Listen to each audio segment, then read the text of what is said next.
Good afternoon, everyone. Hello, welcome to Trollheim with your host, Rabbi Anibal. So happy to be with all of you this Thursday afternoon, studying a little bit of Torah. So thank you for being there. Welcome, Brenda. Glad to have you in the class always. Shelly, Lori, welcome. Let's see who is there. If you're tuning in, please say hello. I would like to welcome you personally. Hello, Holly. Welcome. Shelly, is it minus 15? I was afraid to check the temperature. I know it's cold. I know it's still cold. It shouldn't be this cold. We are already in March. But I heard that next week is going to be a little bit better. But yeah, 66 degrees Fahrenheit, Lori. I don't know. I should have my calculator next to me for all these classes so we can know exactly what we are talking about. Because some of you guys talking Fahrenheit, pounds, and inches. And some others on this side of the North continent, the North America, we speak in Celsius, kilos, and centimeters. So it's hard. We have to start making all these, mental calculations every time I show up to class, which I don't know. It's good, but just check someone online. That's 55 is cold. Let's see. How much is that? And I will open the calculation here. If it's 55 Fahrenheit to Celsius. That is 12 degrees. Come on. 12 degrees, we're all outside with our bathing suits. I'm not exaggerating here. I'm honest.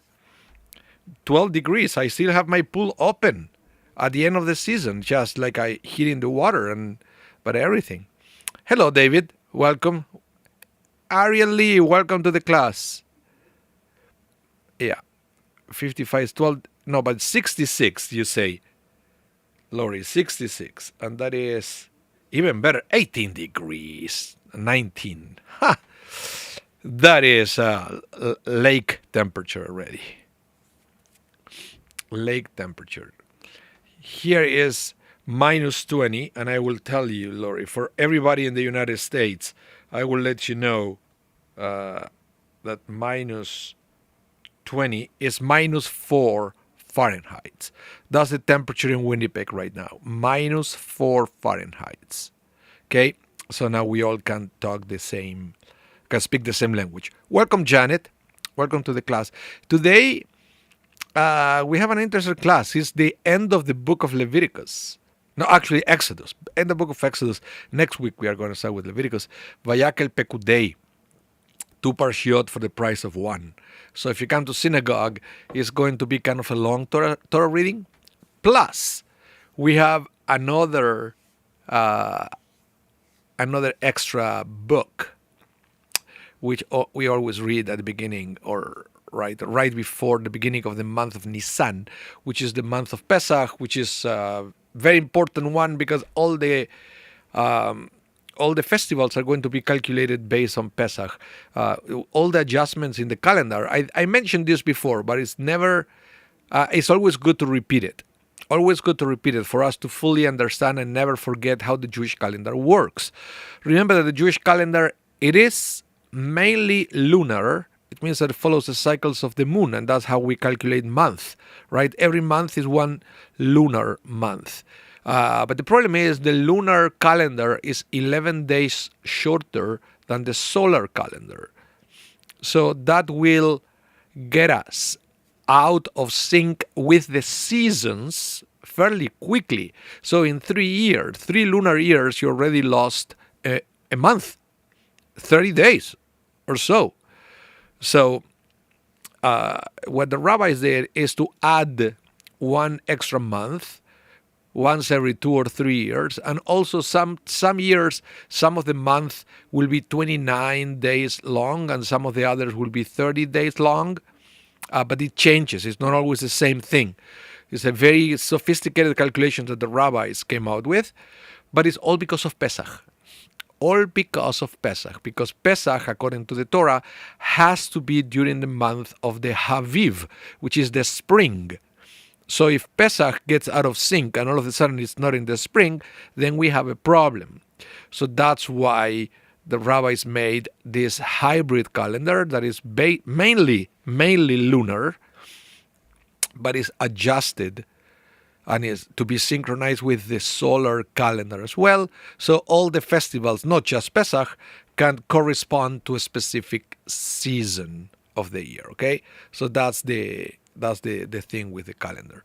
So before the month of Nisan, which is a month of Pesach, we read the portion in the Torah in the second scroll talking about that this month is going to be the first month for us, and that also implies the obligation to create a calendar and many other things. So, yeah, Lori said, who has started cleaning? Actually, my wife did. One day I came back home and she already cleaned a whole cupboard. I don't know how she did it during the day, but it was incredible. Everything was clean because she went to the supermarket and already got some of the non-perishable Pesach groceries that we can already get in Winnipeg. So already she bought all the kosher for Passover potato chips and matzah meal, and what else she got? Some tomato sauce and things that they are kosher for Passover that you can buy way in advance before it's sold out, because it can be stored, but you need a corner of your house that is already kosher for Passover, so you can store them properly. So that she already did that, and we are waiting. We are waiting a little bit longer to buy all the fresh stuff that we get for Passover, like cream cheese and butters and thing. Shelly, you said prices are outrageous this year. Every year, come on, every year. And of course, you will notice that as soon as Pesach is over, all those prices go down. But unfortunately, you can't store them from one year to the next. Most of the stuff. Sometimes you can buy, at the end of 1 year Pesach, you can buy the sweetener, for example. That is a big issue, the sweeteners. Why is that? Because, it's all powder. And it has the chemical that it will make your drink sweet, but it has to be blended with some fillers to get the texture, so it looks like sugar, but that is chametz. So it's not. We are not allowed to have it in Pesach. So you need to buy the one that they are kosher for Passover. Just saying. So sometimes if I can, I try to wait until the end of Pesach. Then there is a little sale, and then I stock my cupboard so I will have the sweeteners for the next year, because those last a few years. So yeah. So get your coffee, guys, because we are going to start studying Torah soon. The no clamping agent is all chametz. All those things are all chametz. Sometimes the salt get mixed with that as well. And I was told that the process to add, what's the word? Iodine, I think it is, to the salt, that it also involves chametz.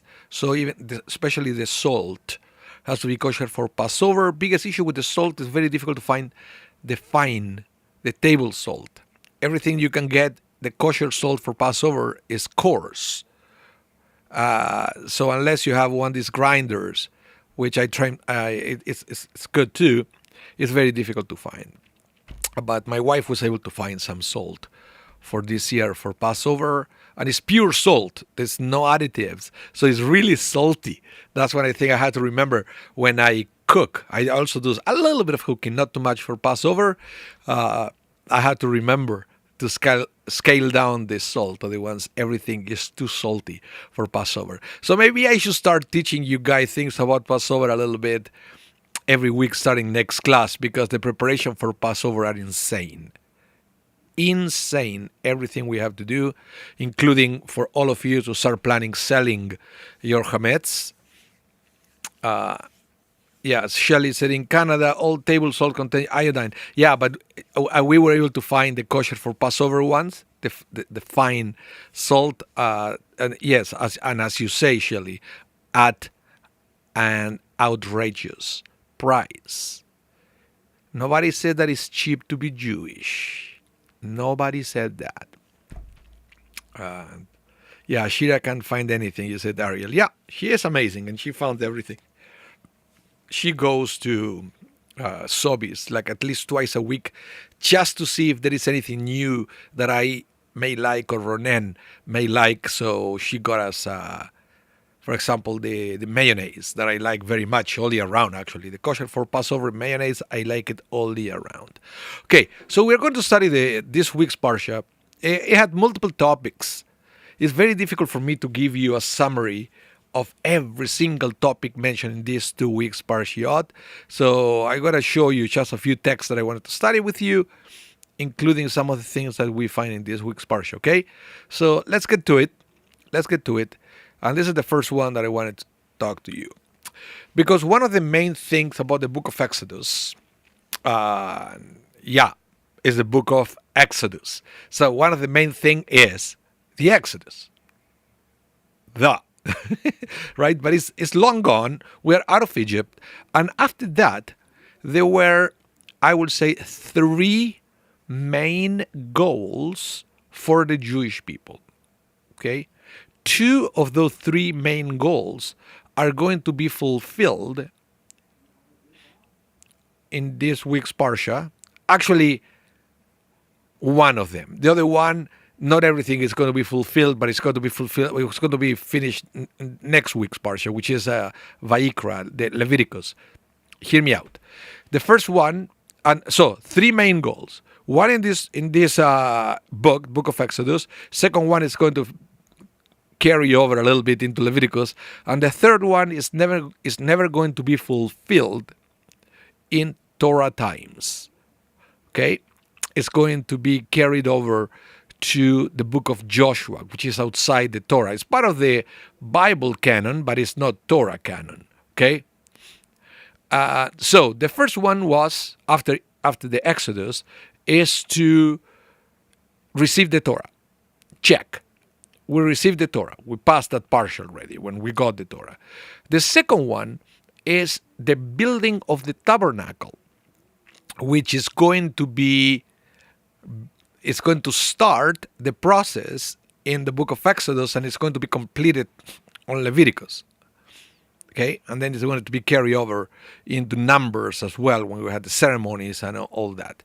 But it's very important that the process of the tabernacle starts in the book of Exodus when they do the fundraising to get all the materials that they needed in order to build the tabernacle. Because, tabernacle is a great idea, but even in those days, without money, they couldn't do anything. Okay?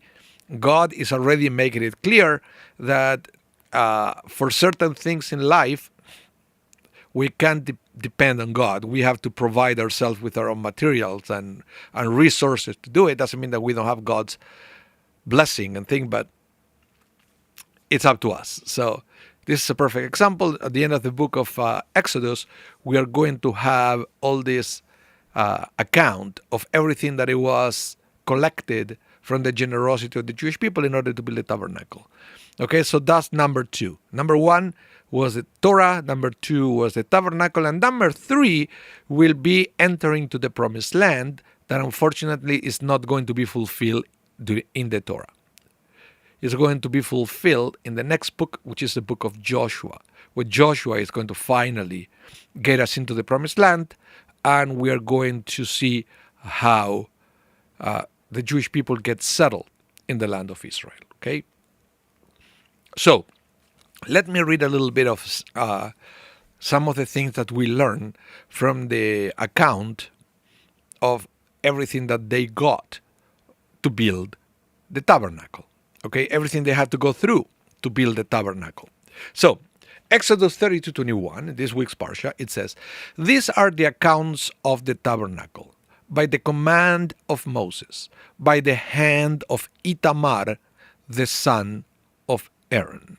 Well, the rabbis realize that it's interesting that in this verse 2 names are mentioned. One is Moses and the other one is Itamar. Two names. So the Midrash And the Mishnah will rule on this. Remember, everything that's in the Mishnah is law.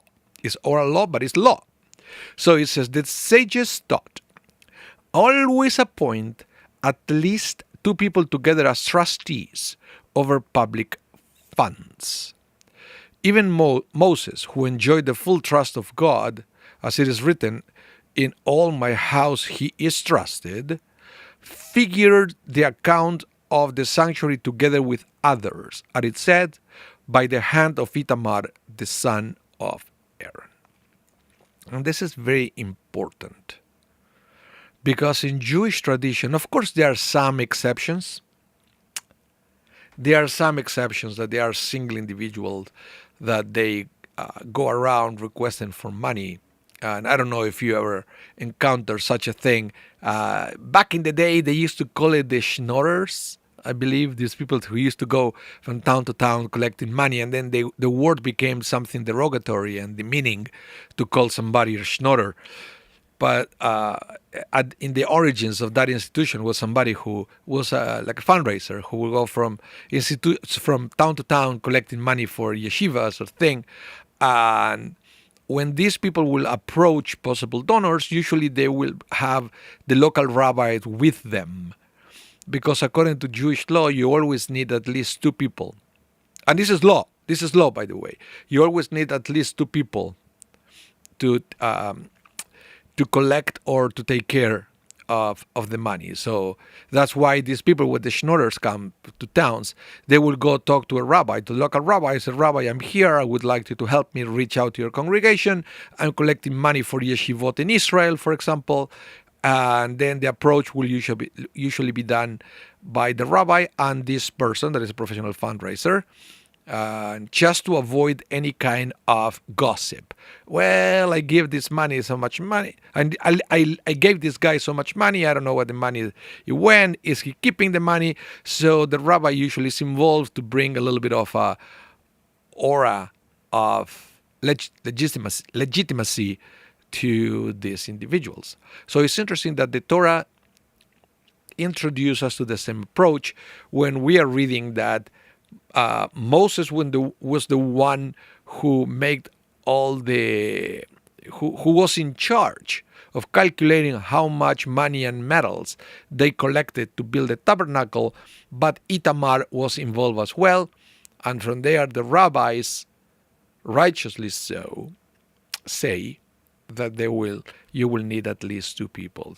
And that's why I should say it's always sketchy. I don't know if it ever happened to you that, when somebody knock at your door asking for money, and you don't know if the guy is legit or not. Has it ever happened to you that somebody knock at the door in your house and there is somebody who shows you a badge sometimes, or a letter of approval or recommendation, something? I said that they are coming to collect money on behalf of an organization, and we have a tough decision at the moment, to know if we should give or not.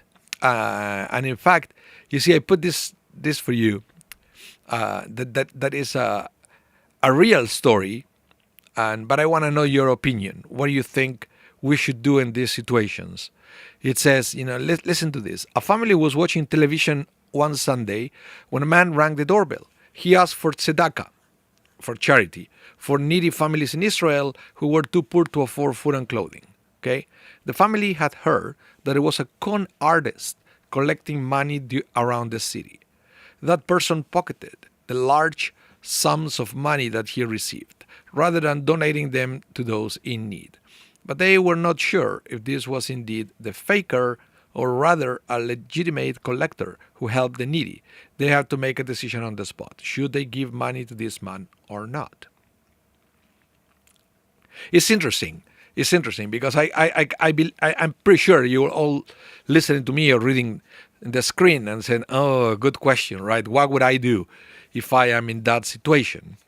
And that's why the Talmud said, if you can send two people and at least one person is someone who you know, right? That usually helps. That's why somebody comes from Israel to a congregation, and then the approach will be done by that person and the rabbi. So at least some person who is vouching for this other, for this other. Now, in this day and age, also there are other safeguards, in the sense that you donate money. Let's say that only the rabbi comes to you asking for money.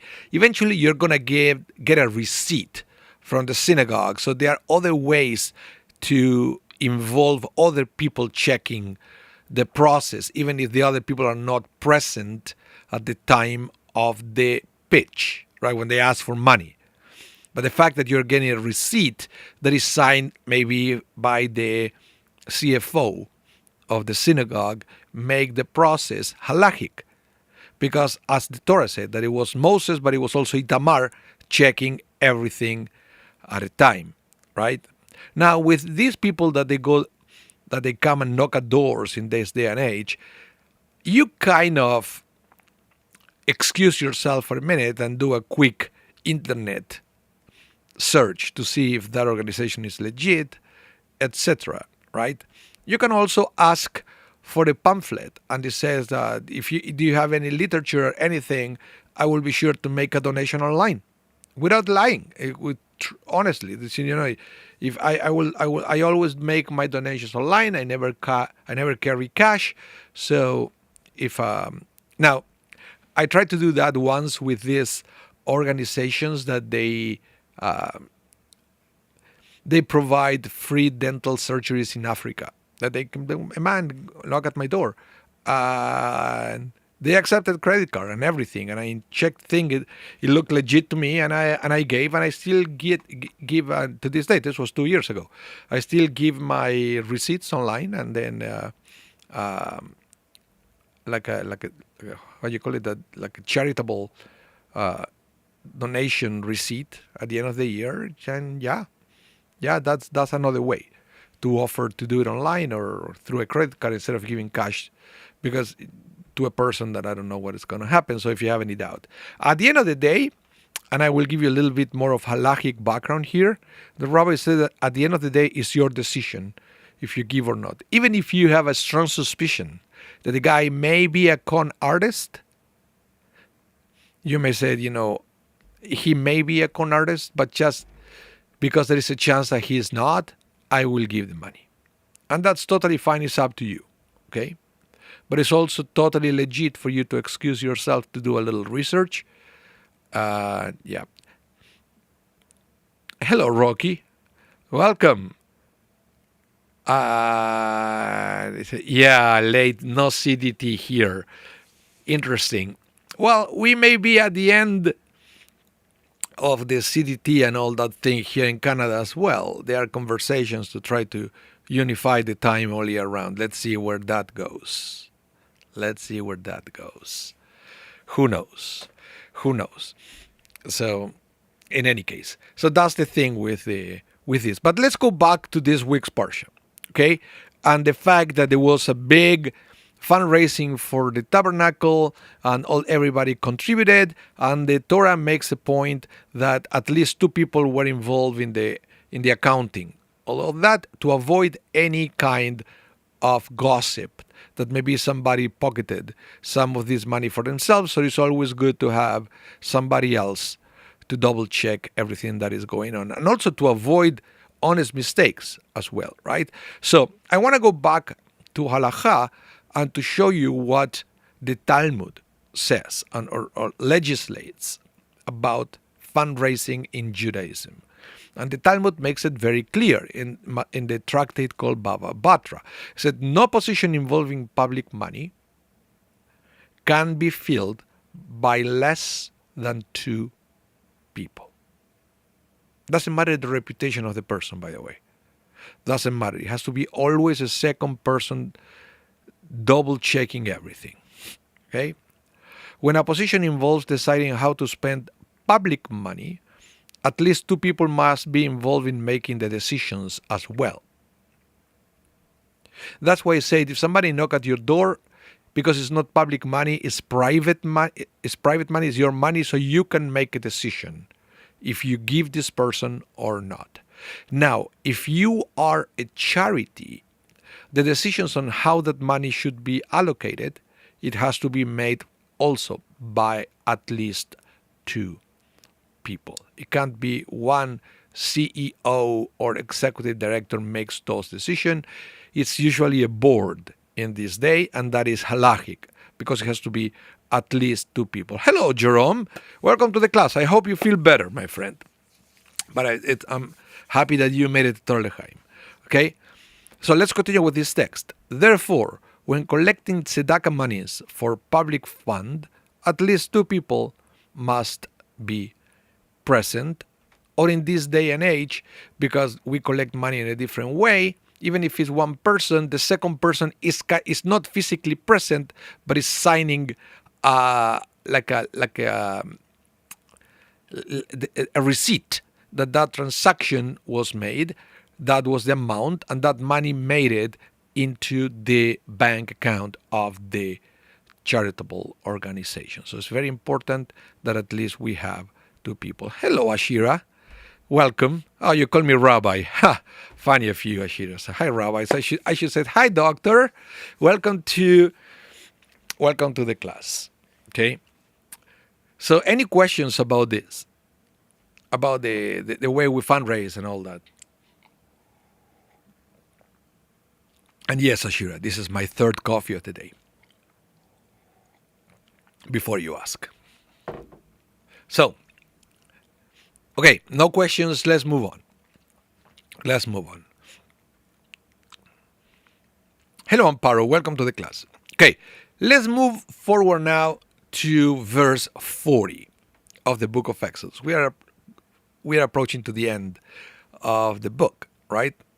Brenda said, who is counting? Well, everything has to be double checked. That is the other thing. Everything has to be double checked. And it's interesting that even in this week's Parsha, it also made it clear that everything was counted twice. Okay? All the metals and materials that were donated for the tabernacle were counting twice, and we believe that it was done by two different people, just to be sure that no mistakes were made. So everything has to be done. Hello, Randy. Everything has to be done by two people. So you count everything twice. And this is happening, I know it's in the Torah, but even in these days, right? When you have companies and think that at the end of the day, you have the company making their own numbers, and then eventually you have an auditors that it will double check that everything is correct, right? So the Torah gives us this advice that eventually became, I will say, pretty normal in these days to operate this way. So let's continue. Exodus 40:17. It says, it came to pass that the tabernacle was erected. Now, this is very interesting because I want to stop here for a second on the word, it came to pass. Once in a while in the Torah, you will have that expression, it came to pass. The Hebrew word is vayehi. Okay, it came to pass, vayehi. It appears multiple times in the Torah. Now, I want to read this, what the rabbi said, that is very interesting. You'll say what I'm going. It's just fascinating. It says, whenever the Torah uses the word vayehi, came to pass, it connotes a sad event. Do you know that? That one way or another, every time the Torah says vayehi, something sad is about to happen, or something bad. Now, this is interesting because now the rabbis ask, what sadness was there in the tabernacle's completion? They just saying, they had all the material, they were able to do this. What's so sad about it? Not that it was built. Of course, I would say it's still not operational, but it's done. So what is so sad about it? It should be celebration after celebration after celebration. Hooray, we did it. Listen to this because this is very interesting and I think applies to many different areas of our life, even though the example that they're going to give is a little sexist, but you have to put it in the context where this is coming from. Okay? I usually don't like to edit things to make us feel a little bit better in the language, because we have to understand that it was an evolution in Judaism and even the way we understand certain things. So take it like that, okay? Everything in this text has to be taken into the right context. And it says, what's so sad about the completion of the tabernacle? Let's continue.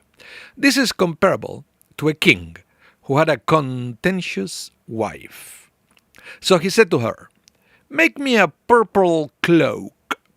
So, as long as she was preoccupied with it, she did not quarrel.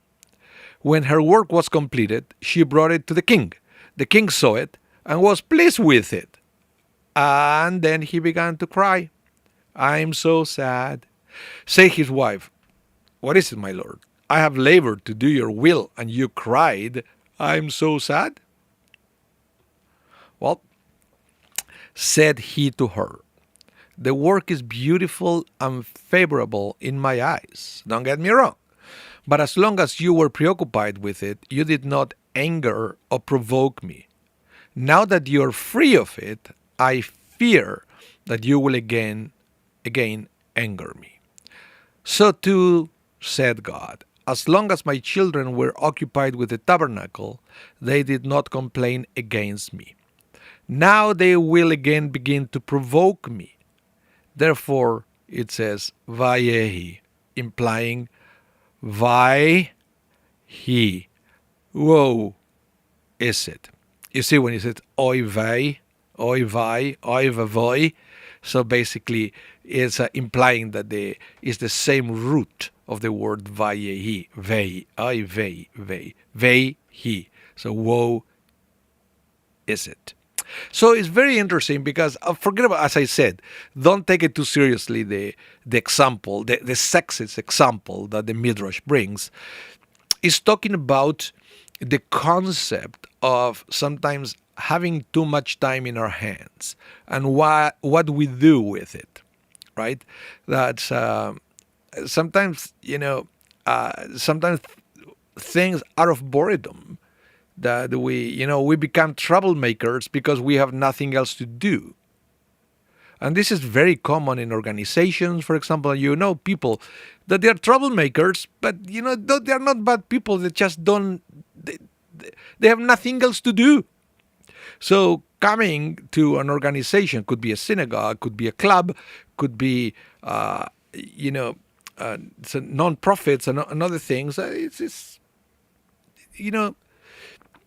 gives them something to do, and that's what happens. And so basically, what the Torah is implying here is sometimes when we have too much time in our hands, if we don't use that time into something positive, then the risk is that out of boredom, because we have nothing else to do, we'll do things that they're not so good, not so nice. So that's what I was saying, that I wanted to take it out of the context of the building of the tabernacle and transform this into a little reflection of ourselves on what we do when we do nothing. You understand? What we do when we do nothing. Do we use that time to do something positive or not? It's a reflection for each one of us. Or maybe we should find ways to occupy our times into doing something positive, because otherwise we know, and we have to assume that that's us. Otherwise, we do other things that it will take us nowhere. And we will make God angry above all, because this is what it's implying. So I would like to know what you think about this, about having too much time in our hands and how we use our time and stuff like that, right? Because other than Brenda saying, I'd like that midrash, I haven't heard anything else from you guys. So let me know, because I have a coffee getting cold here.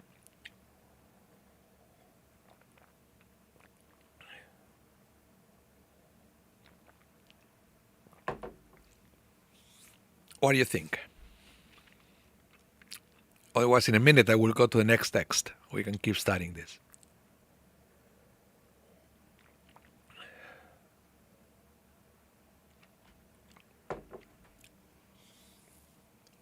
Yeah, Holly, I understand what you said. Let's see if I can, if I can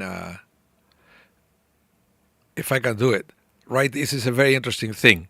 This is a more negative expression, uh, but basically, what is implying is, do we have perhaps an opportunity to create spaces where we have people that they have time on their hands to build tabernacles. You know what I mean?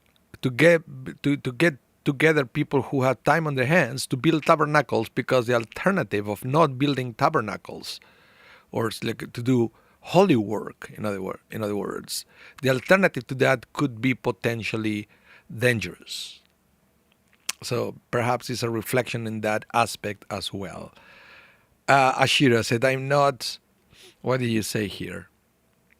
Not really familiar with the idea of having too much time in my head. No, I know you're not, because you're always busy. So it's not a problem for you.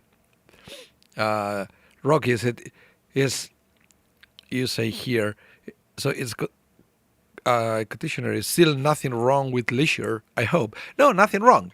But it's just a warning of the danger sometimes if of having too much time in our hands, because leisure usually is a season, right? It's a season. But I'm thinking of the people in the desert when they left Egypt, that eventually they had 40 years of leisure because they were fed by God, going around doing nothing. So, you know what I mean? 40 years going around doing nothing, no work, no nothing. They were being fed. They had the manna whenever they want. They had the water coming from the rock, and all the. So that's that's the thing, right? Um, so yeah, but at the end of the day, that Vayehi, the fact that God knew that after they finished building the tabernacle, they would find a way to get together to do something negative. Eventually, it happened. So it was almost prophetic what the Midrash is saying here. And yeah. So let's go to the next text, because I like where this is going. Okay. So what happened? Let's continue with this. They finished the tabernacle, and then when the tabernacle was completed, it says that the glory of God filled the tabernacle. Isn't that an amazing thing when you finish something and then you can enjoy it and feeling that you have God's approval? Because that's what it is. The fact that glory of God filled the tabernacle, it's almost like they had God's approval for everything they went through and for this amazing fundraising that they did. They have God's approval. It's a wonderful thing. A wonderful thing. So I'm going to bring to you another midrash, trying to expand a little bit of the concept of the glory of God. What is the glory of God? Well, we are going to see in a minute that how one of the words we use to define the glory of God is the Shekhinah. The Shekhinah is the aspect of God that is the closest to us, and sometimes in the Torah was even manifested in a physical form, like smoke and things. We're going to see in a minute. But this is the time where they were able to see or to perceive somehow the glory of God filling the tabernacle, and it was probably a great spiritual experience to perceive that. So, the Midrash, they said as follows. What is the meaning of the verse from Song of Song? I have come into my garden, my sister, my bride. That means that God says, I have returned to my bridal chamber, to the place which has been my principal abode from the very beginning. So, interesting, before I continue, what this text is trying to explain this is that the glory of God filled the tabernacle, feels as that something that it was there before. So the Shekhinah was down close to us, and for some reason it departed. And it was not perceived almost from the beginning of times until now. Until now. That generation after generation of righteous people, they were able, little by little, step by step, to bring this Shekhinah back to us until this sacred moment where the glory of God filled the tabernacle. Something I was never experienced before by multiple generations. So it is an incredible time. And this is something that, of course, we want to replicate in our generations as well, to be sure to bring the Shekhinah, to make it present in our house of worship, in our synagogues, in our homes. Okay? So let's see this, because this text is going to be dealing with the departure and the returning of the Shekhinah. So, it says, for was not the principal abode of the Shekhinah, divine present, in the terrestrial regions? So basically, isn't the Shekhinah meant to be with us here on earth? Not up there, here on earth. Isn't that the goal? How do we know that? We know that because for it is written in Genesis 3:8, they heard the voice of the Lord walking in the garden. So in other words, one interpretation of the voice of the Lord walking in the garden, that is the perception of the Shekhinah.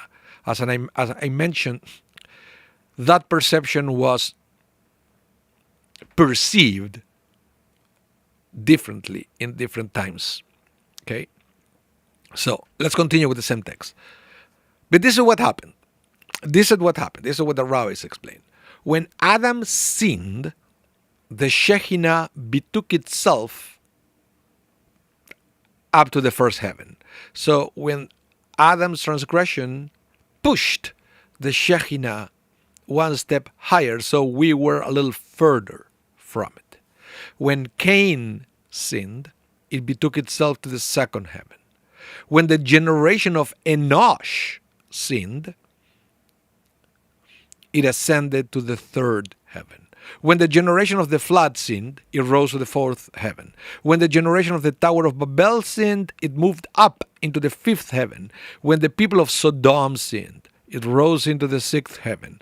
And when the Egyptians sinned, it ascended into the seventh and final heaven. So this is too Kabbalistic for us. We don't have time to spend too much time talking about it, but Kabbalah will talk about seven heavens. You know, and it's interesting because the higher you go there, the more detached you are from the physical world, okay? So if the Shekhinah is up there, we can barely perceive it. We can barely feel it. It's like a source of light, right? That we keep moving up. The higher the light is, it might be a little wider, but then you struggle to being able to use it for a purpose. That's the thing. So let's continue.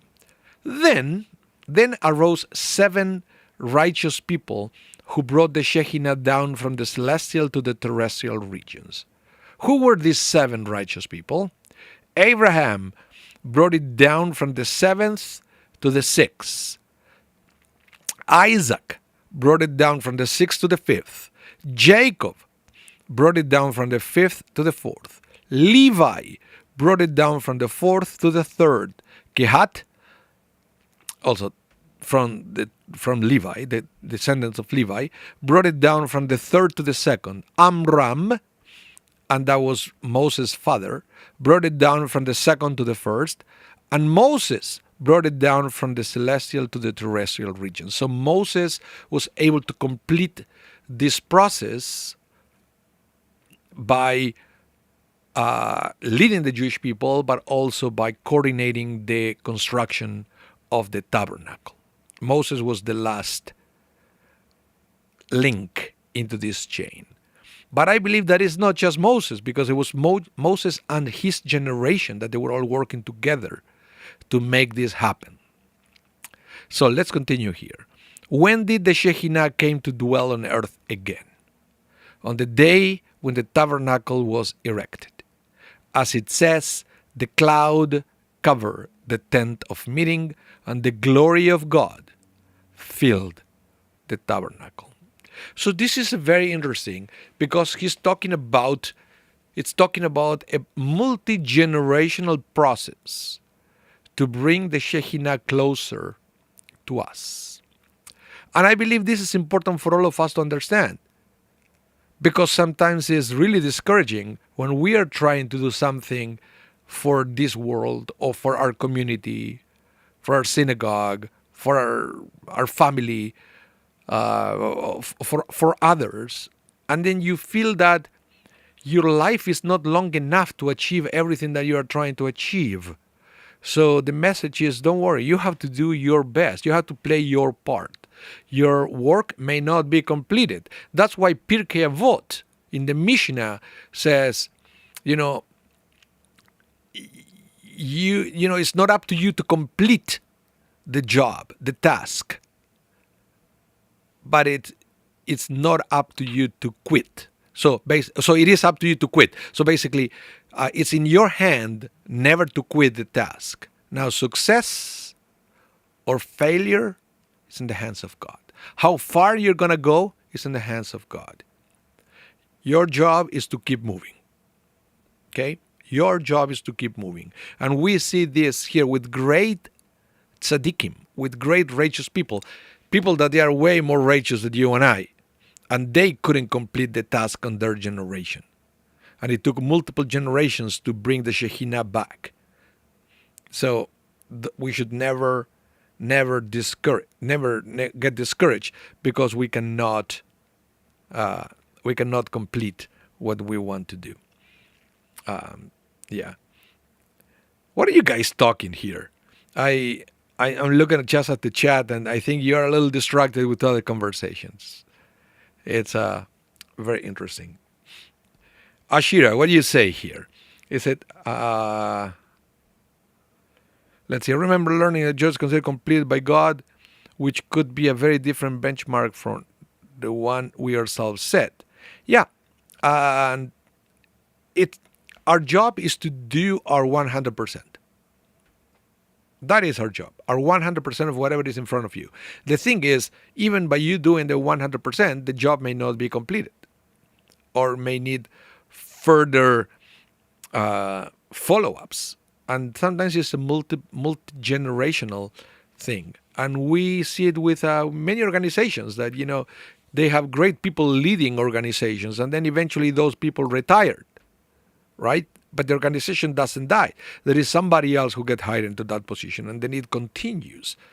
And you can't really tell that eventually it's going to be,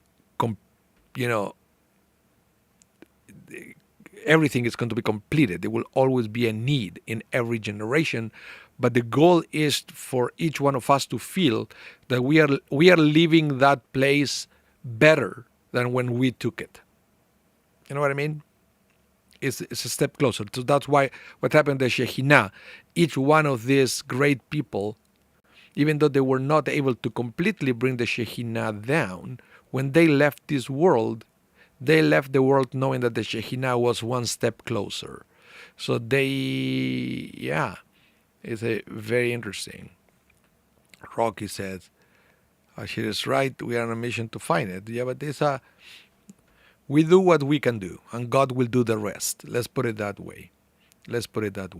Now, the Shekhinah, I wanted to make it clear because it's an interesting concept. The Shekhinah, we usually translate it as divine presence, but unfortunately sometimes it's translated differently.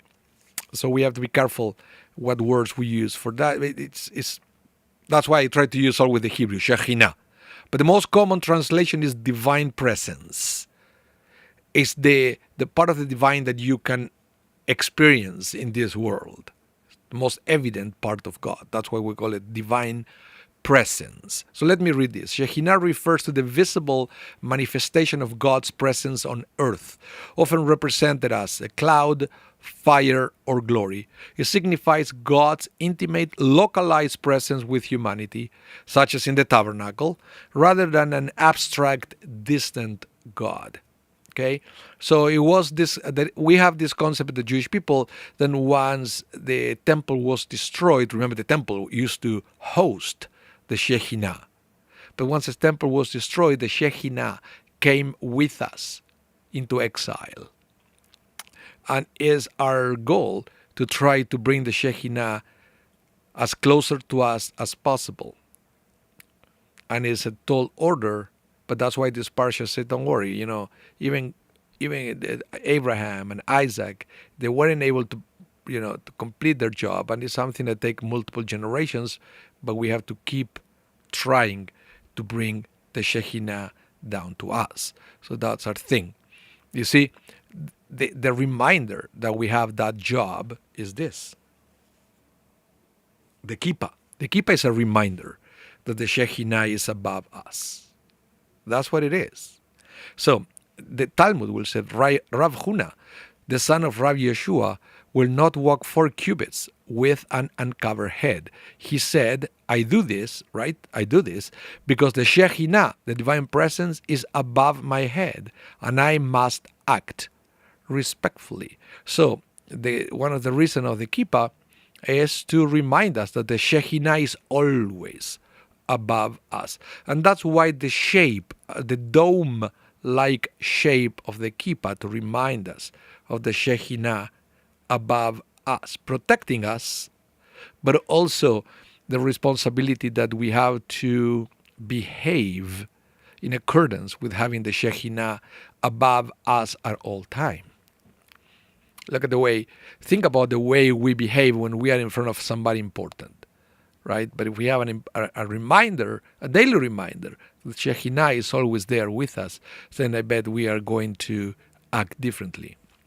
Okay, so the kippah is to remind us of the Shekhinah. It's not in the Torah, it's not even in the Talmud, but it became a Jewish thing because it is, again, a multi-generational reminder that we have to bring the Shekhinah closer to us. So about the kippah, what I wanted to say is, when do we use a kippah? And I think we are going to wrap up with this. And I want to present to you a few examples of when the kippah has to be worn. Okay? So it's from the biblical standpoint, only the Kohanim, the priests, serving in the temple were required to cover their heads. They have special hats, actually, that they are described in the Torah. All this hat, there was like a crown thing that they have to wear. So we already have at least a precedent of the people involved in the worship, even though there were no synagogues, they were at the temple. So they have to cover their heads. So it's not crazy for us to think that now that we don't have a temple, we have to somehow cover our heads, kind of mimicking what the priests used to do.